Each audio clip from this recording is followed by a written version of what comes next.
കുട്ടികളെ, എല്ലാവർക്കും നമസ്കാരം.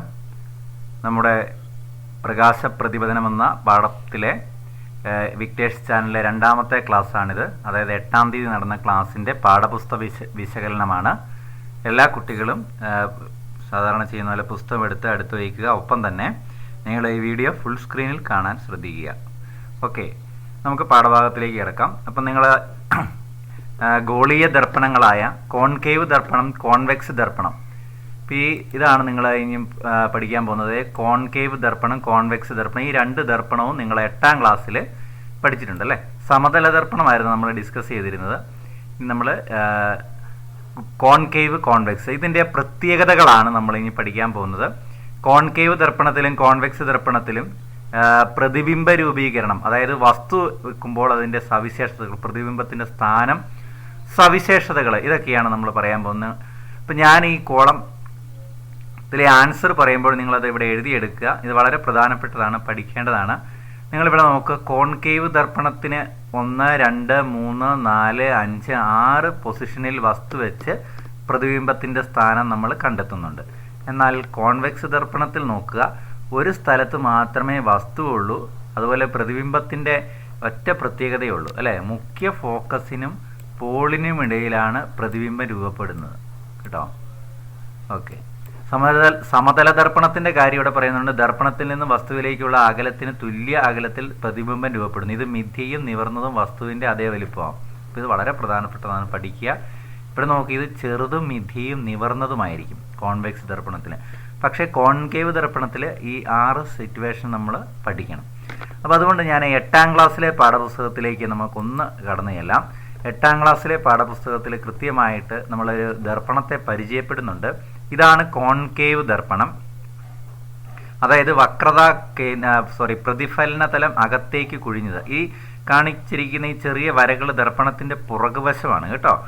ഇത് പുറകുവശമാണ്. ഇത് ഈ വശമാണേത്, നമ്മുടെ പ്രകാശം പതിച്ച് പ്രതിപദിക്കുന്ന പ്രതിഫലന തലമാണിത്, ഇത് കേട്ടോ.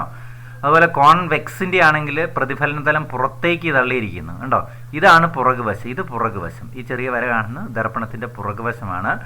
ഓക്കെ, ആ കോട്ടിങ് അടിച്ചിരിക്കുന്നത് ഇവിടെയാണ് നമ്മൾ മുഖം നോക്കുന്നത്. കോൺവെക്സ് ദർപ്പണമാണ്, പ്രതിഫലന തലം പുറത്തേക്ക് തള്ളിയിരിക്കുന്നു. ഇനി നമുക്ക് ഈ ദർപ്പണവുമായി ബന്ധപ്പെട്ട ചില ടേംസ് പഠിക്കണം. വക്രതാ കേന്ദ്രം, ദർപ്പണം ഏത് ഗോളത്തിൻ്റെ ഭാഗമാണോ ആ ഗോളത്തിൻ്റെ കേന്ദ്രം. അതായത് ഇപ്പോൾ ഈ ദർപ്പണം ഈ ഗോളത്തിൻ്റെ ഭാഗമാണ് അല്ലേ. ദർപ്പണം ഏത് ഗോളത്തിൻ്റെ ഭാഗമാണോ, അപ്പോൾ ഈ ഗോളത്തിൻ്റെ ഭാഗം ആ ഗോളത്തിൻ്റെ കേന്ദ്രമാണ്. അപ്പോൾ ഈ ഗോളത്തിൻ്റെ കേന്ദ്രമാണ് ഇത്. ആ കേന്ദ്രത്തിന് പറയുന്ന പേരാണ് വക്രതാ കേന്ദ്രം. ഓക്കെ, ഇനി ഈ ദർപ്പണത്തിൻ്റെ പ്രതിഫലന തലത്തിൻ്റെ മധ്യബിന്ദു, ഇതാണല്ലോ പ്രതിഫലന തലം. അപ്പം ഇതിൻ്റെ മധ്യബിന്ദു ഇതാണ് പോൾ. നോക്കുക, ദർപ്പണത്തിലെ പ്രതിപതന തലത്തിൻ്റെ മധ്യബിന്ദുവാണ് പോൾ. പ്രതിപതനം എന്ന് പറഞ്ഞാലും പ്രതിഫലനം എന്ന് പറഞ്ഞാലും ഒന്ന് തന്നെയാണ് കേട്ടോ. പ്രതിപദിക്കുക എന്ന് പറഞ്ഞാലും പ്രതിഫലിക്കുക എന്ന് പറഞ്ഞാലും. ഓക്കെ, ഇനി അടുത്തതാണ് നമ്മൾ വക്രതാ ആരം. അതായത് ഈ ദർപ്പണത്തിൻ്റെ കേന്ദ്രം, ഇത് ഗോളമാണല്ലോ ഇത്. അപ്പം ഗോളത്തിൻ്റെ കേന്ദ്രത്തിൽ നിന്നും അതിൻ്റെ പരിധിയിലേക്ക് വരയ്ക്കുന്നത് എന്താണ്? റേഡിയസ് ആണ് അല്ലേ, അതായത് ആരമാണ്.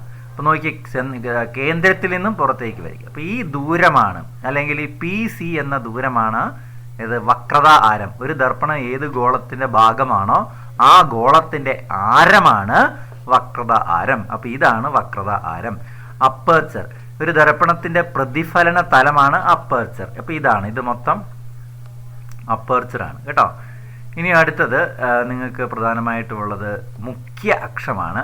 വക്രതാ കേന്ദ്രത്തെയും പോളിനെയും ബന്ധിപ്പിച്ചുകൊണ്ട് കടന്നു പോകുന്ന നേർരേഖ, ഇത് കണ്ടോ. അപ്പോൾ ഈ വക്രതാ കേന്ദ്രം ഇത് പോള്, ഇതിനെ ബന്ധിപ്പിച്ചുകൊണ്ട് പോകുന്ന നേർരേഖയാണ് മുഖ്യ അക്ഷം കേട്ടോ. അപ്പോൾ ഇത് മുഖ്യ അക്ഷം.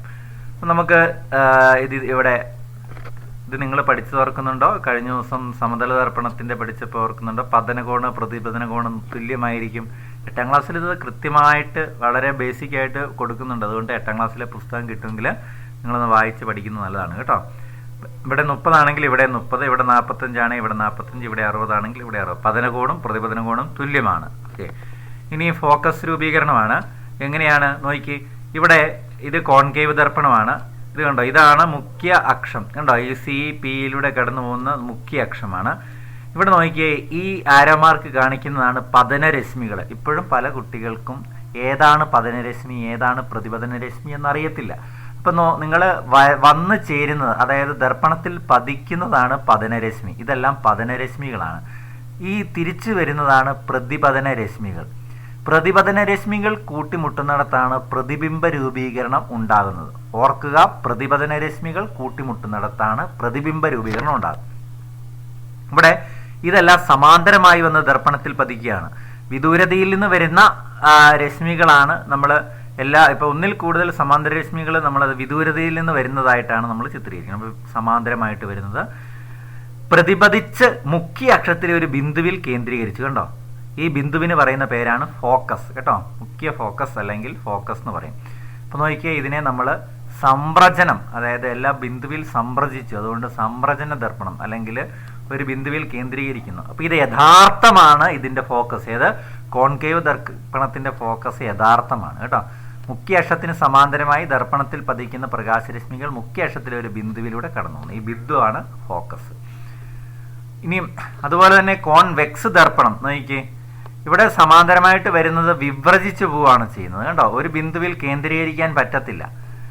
ഒരു കോൺവെക്സ് ദർപ്പണത്തിന്റെ മുഖ്യ ഫോക്കസിലെ പ്രകാശകിരണങ്ങളെ കേന്ദ്രീകരിപ്പിച്ച് സ്ക്രീനിൽ പതിപ്പിക്കാൻ കഴിയില്ല. അതുകൊണ്ട് ദർപ്പണത്തിന്റെ ഫോക്കസ് മിഥ്യാ ഫോക്കസ് ആണ്. അതുകൊണ്ട് എന്ത് ചെയ്തു, ഈ ഇത് കണ്ടോ, ഈ പ്രതിപതിച്ച് പോയ ഇത് കണ്ടോ, ആരോമാർക്ക് പ്രതിപദിക്കുന്നതിൻ്റെ അതിനെ നമ്മൾ പുറകോട്ടേക്ക് നീട്ടി ഡോട്ടിട്ട് നീട്ടി നമ്മൾ ഇവിടെ മുഖ്യ അക്ഷത്തിലൊരു ബിന്ദുവിൽ സന്ധിക്കുന്നതായിട്ട് നമുക്ക് തോന്നും. സങ്കല്പമാണിത്. അതുകൊണ്ട് ഇതിന് മിഥ്യാ ഫോക്കസ് ആണ്. കേട്ടോ, ഇത് സെന്റർ ഓഫ് കർവേച്ചർ കാണിക്കാൻ വേണ്ടിയാണ് കേട്ടോ ഈ ഇതിട്ടേക്കുന്നത്. ഇതല്ല ഫോക്കസ്, സി എന്നുള്ളതല്ല, അത് വക്രത കേന്ദ്രമാണ്. ഇതാണ് ഫോക്കസ്. കേട്ടോ, ഇനിയും ഓക്കെ, ഫോക്കസ് മുതൽ പോള് വരെയുള്ള ദൂരമാണ് ഫോക്കൽ ലെങ്ത്. കേട്ടോ, ഒരു ദർപ്പണത്തിന്റെ പോളിൽ നിന്നും ഫോക്കസിലേക്കുള്ള അകലമാണ് ഫോക്കസ് ദൂരം. ഇത് എഫ് എന്ന് സൂചിപ്പിക്കുന്നു. ഇന്നലെ നിങ്ങൾ വീഡിയോ കണ്ടപ്പം പഠിച്ചതാണ് അല്ലേ. ദർപ്പണത്തിന്റെ പോളിൽ നിന്നും അതിന്റെ ഫോക്കസിലേക്കുള്ള അകലമാണ് ഫോക്കസ് ദൂരം. ഇനിയും ഒരു ഗോളീയ ദർപ്പണത്തിന്റെ ഫോക്കസ് ദൂരം ആ ദർപ്പണത്തിന്റെ ആരത്തിന്റെ പകുതിയായിരിക്കും. നോക്കുക, ഒരു ഗോളീയ ദർപ്പണത്തിന്റെ ഫോക്കസ് ദൂരം ഇത് കണ്ടോ, ഫോക്കസ് ദൂരം ഈ പി എഫ് ആണ് ഫോക്കസ് ദൂരം. അതിന്റെ ആരത്തിന്റെ വക്രത ആരം പി സി ആണ് വക്രത ആരം, അതിന്റെ പകുതിയായിരിക്കും. അതായത് വക്രത ആരത്തിന്റെ പകുതിയാണ് ഫോക്കൽ ദൂരം. അതുകൊണ്ടാണ് ഇവിടെ ഇത് കണ്ടോ, എഫ് സമം R/2. ഈ ഒരു ചോദ്യം നിങ്ങൾ നോക്കുക. R സമം 20 ആണെങ്കിൽ ഫോക്കസ് ദൂരം എത്രയാണ്? 20ന്റെ പകുതി 10. ഇത്രയും കാര്യങ്ങൾ ഫണ്ടമെന്റൽ ആയിട്ട് നിങ്ങൾ പഠിക്കേണ്ടതാണ്. ഇനി നമുക്ക് വീണ്ടും നമ്മുടെ 10ാം ക്ലാസ്സിലെ പുസ്തകത്തിലേക്ക് വരാം. അപ്പോൾ ഇവിടെ നോക്കുക, കോൺകേവ് ദർപ്പണം, വസ്തുവിന്റെ സ്ഥാനം, പ്രതിബിംബത്തിന്റെ സവിശേഷതകൾ. ഇതും 8ാം ക്ലാസ്സിലെ പുസ്തകത്തിൽ കൃത്യമായിട്ട് കൊടുത്തിട്ടുണ്ട്.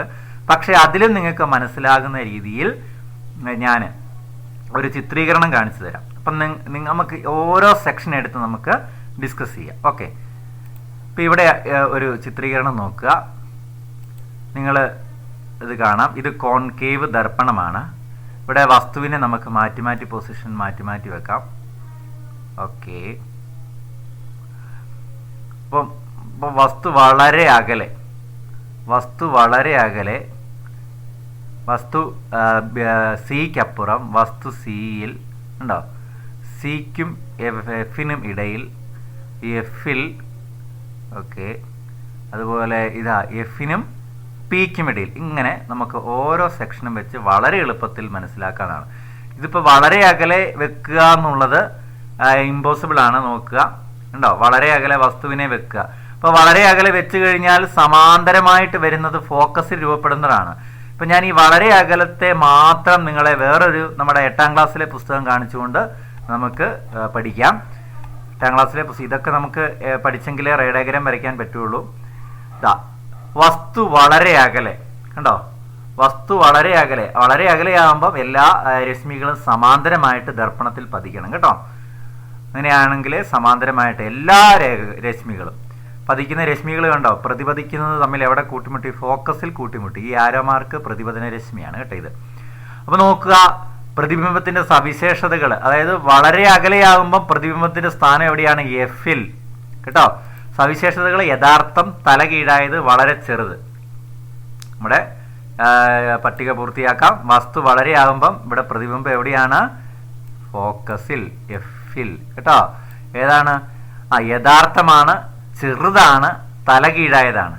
കേട്ടോ, യഥാർത്ഥമാണ്, യഥാർത്ഥമാണ്, തല കീഴായതാണ്, വളരെ ചെറുതാണ്, മറന്നു പോകരുത്. ഇനിയും സിക്കപ്പുറം വസ്തുവിനെ വെച്ചാൽ ഇപ്പം നമുക്ക് വീണ്ടും നമ്മുടെ ഇത് കണ്ടോ, ഇതാണ് സി, കണ്ടോ, ഇതാണ് സി, വക്രത കേന്ദ്രം. സിക്കപ്പുറം ഇത് കണ്ടോ, വസ്തുവിനെ സൂചിപ്പിക്കേണ്ട ഒരു ആരോമാർക്കൊക്കെ മുകളിലോട്ടിട്ട് മുഖ്യ അക്ഷത്തിൽ നിന്നും മുകളിലേക്കുള്ള വരെയാണ് വസ്തുവിൽ നിന്നും സമാന്തരമായി പതിക്കുന്ന രശ്മി പ്രതിപതിച്ച് ഫോക്കസിലൂടെ കടന്നു പോകുന്നു. കണ്ടോ, ഇതൊരു പ്രതിപതന രശ്മിയാണ്. സമാന്തരമായി പതിക്കുന്ന ഏത് രശ്മികളും പ്രതിപതനത്തിന് ശേഷം ഫോക്കസിലൂടെ, അതൊരു നിയമമാണ് കേട്ടോ. അതുപോലെ തന്നെ വസ്തുവിൽ നിന്നും നമ്മുടെ വസ്തുവിനെ നമുക്ക് ഒന്നോ രണ്ടോ രണ്ട് രശ്മികൾ മതി ഒരു പ്രതിബിംബ രൂപീകരണത്തിന് കേട്ടോ. 2 എണ്ണം, ഇവിടെ 3 എണ്ണം കൊടുത്തിട്ടുണ്ട്. നിങ്ങൾ വരയ്ക്കുമ്പോൾ ഏതെങ്കിലും 2 എണ്ണം വരച്ചാൽ മതി. പ്രതിപതന രശ്മികൾ എവിടെ കൂട്ടിമുട്ടുന്നോ അവിടെയാണ് പ്രതിബിംബ രൂപീകരണം ഉണ്ടാകുന്നത് കേട്ടോ. പ്രതിപതന രശ്മികൾ കൂട്ടിമുട്ടുന്നിടത്താണ് പ്രതിബിംബ രൂപീകരണം. അപ്പൊ സമാന്തരമായിട്ട് പോകുന്നത് മുഖ്യ ഫോക്കസിൽ കൂടി വന്നു. മുഖ്യ ഫോക്കസിൽ കൂടി വന്ന ദർപ്പണത്തിൽ പതിക്കുന്ന രശ്മി സമാന്തരമായി കടന്നു പോകുന്നു. ഇത് അങ്ങോട്ടും ഇങ്ങോട്ടും തിരിച്ചും മറിച്ചു വേണം അല്ലെ. സമാന്തരമായി പോകുന്നത് ഫോക്കസിൽ കൂടി വരുന്നു, ഫോക്കസിലൂടെ വരുന്നത് സമാന്തരമായി പോകുന്നു. ഇത് രണ്ടും കൂട്ടിമുട്ടുന്നത് കണ്ടോ, ഇത് രണ്ടും കൂട്ടിമുട്ടുന്നത് അവിടെയാണ്. ഇനി ഇതാ മൂന്നാമത് ഒരു നിയമം കൂടിയുണ്ട്. അതായത് സിയിൽ കൂടി, ഇത് കണ്ടോ, ഇതാണ് വക്രതാ കേന്ദ്രത്തിൽ കൂടി ദർപ്പണത്തിൽ പതിക്കുന്നത് അതേ പാതയിൽ തിരിച്ചു പോകുന്നു കേട്ടോ. അതുകൊണ്ട് ഒറ്റ വരയുള്ളൂ, വന്നതും പോകുന്നതും ഒരേ പാതയിലാണ്. മറക്കരുതേ, സിയുടെ മാത്രം പ്രത്യേകതയാണ് സിയിൽ കൂടി വന്ന് ദർപ്പണത്തിൽ പതിക്കുന്ന പ്രകാശരശ്മി സിയിൽ കൂടെ തന്നെ തിരിച്ചു. അങ്ങനെ 3 പ്രതിപതന രശ്മികൾ ഇവിടെ കൂട്ടിമുട്ടി. നമുക്ക് പ്രതിബിംബ രൂപീകരണത്തിന് 2 എണ്ണം മതി. പക്ഷേ ഇവിടെ നമ്മൾ കുറച്ചുകൂടെ ഒന്ന് മനസ്സിലാൻ വേണ്ടി 3 എണ്ണം വരച്ചിരിക്കുന്നു. നിങ്ങൾ പരീക്ഷയ്ക്ക് 2 എണ്ണം വരച്ചാൽ മതി കേട്ടോ. അപ്പോൾ ഇവിടെ കൂട്ടിമുട്ടി. ഈ കൂട്ടിമുട്ടുന്നിടത്താണ് നമ്മളെ പ്രതിബിംബം. ഈ പ്രതിബിംബം എവിടെയാണ് രൂപപ്പെട്ടത്? സിക്കും എഫിനും ഇടയിൽ. ഇത് കണ്ടോ, ഇത് ഫോക്കസ് അല്ലേ, ഇത് സി അല്ലേ. അപ്പോൾ സിക്കും എഫിനും ഇടയിലാണ് കേട്ടോ. അപ്പം നമുക്ക് അങ്ങനെ അവിടെ എഴുതാം നമ്മുടെ കോളത്തിൽ. അതുപോലെ തന്നെ ഇത് ചെറുതാണ്, തലകീഴായതാണ്, യഥാർത്ഥമാണ്. കണ്ടോ, ചെറുതല്ലേ, ഇതല്ലേ വസ്തു, ഇത്രയും പൊക്കമില്ലേ. ഇവിടെ നോക്കി, ചെറുതല്ലേ, ചെറുതാണ്, തല കീഴായതാണ്, മുഖ്യാക്ഷരത്തിന് താഴെയാണ്. അതുപോലെ തന്നെ എന്താണ്, യഥാർത്ഥമാണ്. തല കീഴായിട്ടുള്ള പ്രതിബിംബ വില യഥാർത്ഥമാണ്. അപ്പം നമുക്ക് ഇവിടെ എന്തെഴുതാം? സിക്ക് അപ്പുറമാണെങ്കിൽ ഇവിടെ എന്താ എഴുതേണ്ടത്? എഫിനും സിക്കും ഇടയിൽ കേട്ടോ. എഫിനും സിക്കും ഇടയിലാണ്. ഓക്കെ, സവിശേഷതകൾ എഴുതാൻ മറക്കരുത്. എന്താണ് സവിശേഷതകൾ? ചെറുത്, തല കീഴായത്, യഥാർത്ഥം. ഓക്കെ, ഇനി നമുക്ക് സി നോക്കാം. ഓക്കെ, വസ്തുവിനെ നമ്മളിതാ ഇപ്പോൾ ഇരിക്കുന്ന വസ്തുവിനെ നമ്മൾ കൊണ്ടുപോയി ഇതാ എവിടെ വെച്ചു? സിയിൽ വെച്ചു. കണ്ടോ, സിയിൽ വെക്കുമ്പോൾ ഇതാ നോക്കുക, ഇവിടെ നോക്കിയ 2 പതനരശ്മികളാണ് വരച്ചിരിക്കുന്നത്. ഒന്നിത് ഇത് കണ്ടോ, ഇതൊരു പതനരശ്മി സമാന്തരമായിട്ട് പോയത് ഫോക്കസിൽ കൂടി കടന്നു വന്നു, നീട്ടി അങ്ങ് വരച്ചിരിക്കുന്നു. ഫോക്കസിൽ കൂടി കടന്നു പോയത് സമാന്തരമായിട്ട് പോയിരിക്കുന്നു. ഇത് രണ്ടും കൂട്ടിമുട്ടുന്നിടത്ത്, 2 പ്രതിപതനരശ്മികൾ കൂട്ടിമുട്ടുന്നിടത്ത് നമ്മൾ എന്ത് ചെയ്യുന്നു? മുഖ്യ അക്ഷത്തിൽ നിന്ന് താഴേക്ക് വരച്ചു ആരോമാർക്ക്. ഇതാണ് പ്രതിബിംബം. അപ്പൊ വസ്തുവും പ്രതിബിംബവും ഒരേ സ്ഥാനത്ത് വന്നു അല്ലെ. സിയിൽ വെച്ചത് സിയിൽ തന്നെ, അതായത് വക്രതാ കേന്ദ്രത്തിൽ വസ്തു വെച്ചപ്പോൾ പ്രതിബിംബം വക്രതാ കേന്ദ്രത്തിൽ തന്നെ രൂപപ്പെട്ടു. ഇനിയും പ്രതിബിംബത്തിന്റെ സവിശേഷതകൾ എന്തൊക്കെയാണ്? തല കീഴായത്, അതേ വലിപ്പം കണ്ടോ, വസ്തുവിന്റെ അതേ വലിപ്പം കണ്ടോ. അതുപോലെ തന്നെ തല കീഴായത് യഥാർത്ഥം, തല കീഴായതെല്ലാം യഥാർത്ഥ പ്രതിബിംബമാണ്. അപ്പൊ നമുക്ക് ഇവിടെ എന്തെഴുതാം? സിയിൽ വെക്കുമ്പോൾ എവിടെ തന്നെയാണ്? സിയിൽ തന്നെയാണ്. ഏതൊക്കെയാണ് സവിശേഷതകൾ? അതേ വലിപ്പം, പിന്നെ തല കീഴായത്, യഥാർത്ഥം. മറക്കരുത് കേട്ടോ. ഇനി നമുക്ക് സിക്കും എഫിനും ഇടയിൽ നോക്കാം. സിക്കും എഫിനും ഇടയിൽ ഇപ്പൊ സിയിലല്ലേ ഉള്ള, ഞാൻ മെല്ലെ ഇതാ വസ്തുവിനെ എങ്ങോട്ടേക്ക് മാറ്റി? മാറ്റി. നമുക്ക് സിക്കും എഫിനും ഒത്ത നടുക്കുന്നതിനെ കൊണ്ട് വെച്ചു. കണ്ടോ, നമ്മൾ കുറച്ചുകൂടെ വലുതാക്കാം അല്ലേ, നിങ്ങൾക്ക് കുറച്ചുകൂടെ മനസ്സിലാവും. ഓക്കെ. അപ്പൊ നോക്കിക്കേ, വസ്തുവിനെ നമ്മൾ സിക്കും എഫിനും ഇടയിൽ വെച്ചു. സമാന്തരമായി വരുന്നത് പ്രതിപതിച്ച് ഫോക്കസിലൂടെ പോകുന്നു ഈ രശ്മി കണ്ടോ. അതുപോലെ തന്നെ ഫോക്കസിൽ കൂടി പോയത് സമാന്തരമായിട്ട് പോയി. മനസ്സിലായില്ലേ?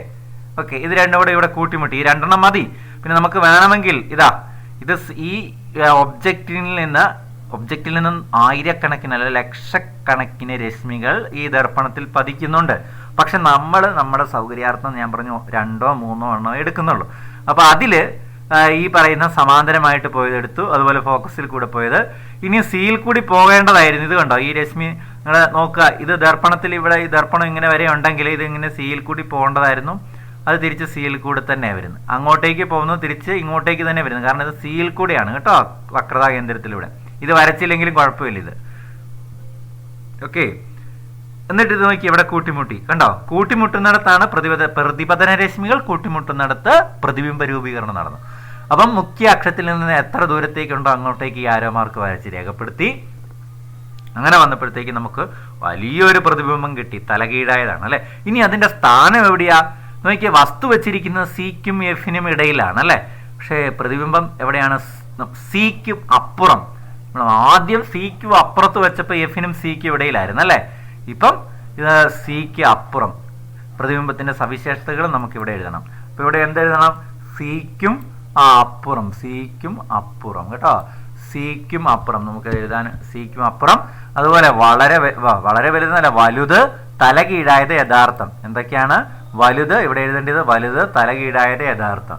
ഇനി നമുക്ക് എന്താണ്? എഫിൽ വെക്കണം. പ്രതിബിംബത്തെ നമ്മൾ എഫിൽ വെക്കുന്നു. വസ്തുവിനെ നമ്മൾ ഫോക്കസിൽ വെക്കുന്നു. കുറച്ച് വലുതായിട്ട് കാണിക്കുക. ഓക്കെ, വസ്തുവിനെ നമ്മൾ എവിടെ വെച്ചു? ഫോക്കസിൽ വെച്ചു. ഫോക്കസിൽ വെച്ചപ്പോൾ നോക്കുക, ഇതുപോലെ തന്നെ സമാന്തരമായിട്ട് ഉള്ളത് എന്ത് ചെയ്തു? പ്രതിപതനത്തിന് ശേഷം ഫോക്കസിലൂടെ പോയി. അതുപോലെ തന്നെ നേരത്തെ നമ്മൾ ഇവിടെ നമുക്ക് വേണമെങ്കിൽ ഒരു രശ്മി വരയ്ക്കുക. അതായത് പോളിൽ പതിക്കുന്നത് പ്രതിപതന രശ്മി, അതും ഇതേപോലെ സമാന്തരമായിട്ട് പോവുകയുള്ളൂ. പ്രതിബിംബ രൂപീകരണം നടക്കുന്നില്ല കേട്ടോ. രണ്ടാമതായിട്ട് നമ്മൾ കാണിച്ചിരിക്കുന്ന ഇതാണ്. നേരത്തെ പറഞ്ഞ പോലെ വക്രതാ കേന്ദ്രത്തിൽ കൂടി പോകേണ്ടതായിരുന്നു. അത് ഇങ്ങനെ പോയിട്ട് തിരിച്ച് അതേപോലെ തന്നെ കേട്ടോ, അങ്ങോട്ടേക്ക് ഇങ്ങോട്ടേക്ക് ഒരേ പാതയായതുകൊണ്ടാണ് ഒറ്റ ലൈൻ കാണിക്കുന്നത് കേട്ടോ. ഇനി സംശയം പാടില്ല. ഓക്കെ, അപ്പൊ ഇത് തമ്മിൽ കൂട്ടിമുട്ടുന്നില്ല. അപ്പം നോക്കിയേ, വസ്തുവിനെ നമ്മൾ ഫോക്കസിൽ വെച്ചപ്പോൾ വിദൂരതയിൽ അല്ലെ അനന്തതയിലാണ് എന്ത് പ്രതിബിംബ രൂപീകരണപ്പെടുന്നതായിട്ട് നമുക്ക് തോന്നുന്നത്. ഓക്കെ, അപ്പൊ നമുക്കിവിടെ എന്തെഴുതണം? എഫിൽ വെക്കുമ്പോൾ വേണമെങ്കിൽ നിങ്ങൾക്ക് പ്രതിബിംബ രൂപീകരണം നടക്കുന്നില്ലെന്നോ, അല്ലെങ്കിൽ വിദൂരതയിൽ അനന്തതയിൽ നോക്കിയാൽ വളരെ അകലെ വെച്ചപ്പോൾ എഫിലല്ലായിരുന്നോ അല്ലേ. അപ്പം എഫിലാകുമ്പം നമ്മൾ വിദൂരതയിൽ നിന്ന് വേണമെങ്കിൽ എഴുതാം. അതുപോലെ വളരെ വലുതെന്ന് പറയുന്നത് ഹൈലി മാഗ്നിഫൈഡ്, അതായത് ഒത്തിരി വലുത് എന്ന് വേണമെങ്കിൽ നമുക്ക് എഴുതാം. ചില ഗൈഡിലൊക്കെ ഇവിടെ പ്രതിബിംബ രൂപീകരണം നടക്കുന്നില്ല എന്ന് എഴുതുന്നുണ്ട്. പക്ഷെ നിങ്ങൾക്ക് എഫിൽ എന്ന് പറയുമ്പോൾ വളരെ അകലെ എന്ന് നിങ്ങൾക്ക് എഴുതാം.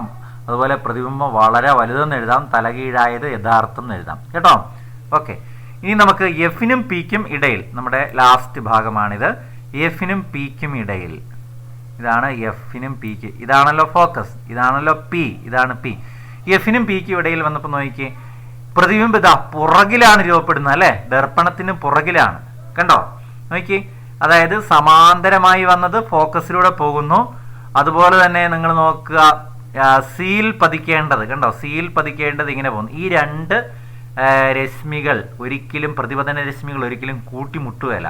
അപ്പോൾ നമ്മൾ അതിനെ പുറകിലേക്ക് എക്സ്റ്റെൻഡ് ചെയ്തപ്പം നോക്കിയേ, ദർപ്പണത്തിന് പുറകിൽ അതൊരു പോയിന്റിൽ കൂട്ടിമുട്ടി കണ്ടോ. അപ്പോൾ എന്ത് പ്രതിബിംബമാണിത്? ഇവിടെ നോക്കി, ഇത്രയും നേരം നമ്മൾ വെച്ചിരുന്നതെല്ലാം നോക്കിയേ, ഇത് കണ്ടോ, മുഖ്യ അക്ഷരത്തിന് താഴെയായിരുന്നു അല്ലേ, അതല്ല യഥാർത്ഥമായിരുന്നു, തലകീഴായിരുന്നു. ഇപ്പം നോക്കി മുഖ്യ അക്ഷരത്തിന് മുകളിലാണ് അല്ലേ. അപ്പൊ നോക്കി, ഇത് തല കീഴായതാണോ അതോ നിവർന്നതാണ് അല്ലേ. അതുപോലെ വസ്തുവിനേക്കാൾ എവിടെ വെച്ചാലും വസ്തുവിനേക്കാൾ, എഫിനും പിക്കും എവിടെ വെച്ചാലും വസ്തുവിനേക്കാൾ വലുതാണ് അല്ലേ. വസ്തുവിനേക്കാൾ വലുത്, നിവർന്നത് മിഥ്യാ പ്രതിബിംബം. നിവർന്ന പ്രതിബിംബം മിഥ്യയാണ്, മറക്കരുത് കേട്ടോ. സ്ഥാനം എവിടെയാണ്? ദർപ്പണത്തിന് പുറകിൽ. അപ്പൊ നമുക്കിവിടെ പൂർത്തിയാക്കാം. ഇവിടെ എന്തെഴുതണം? എഫിനും പിക്കും ഇടയിലാകുമ്പോൾ എന്തെഴുതണം?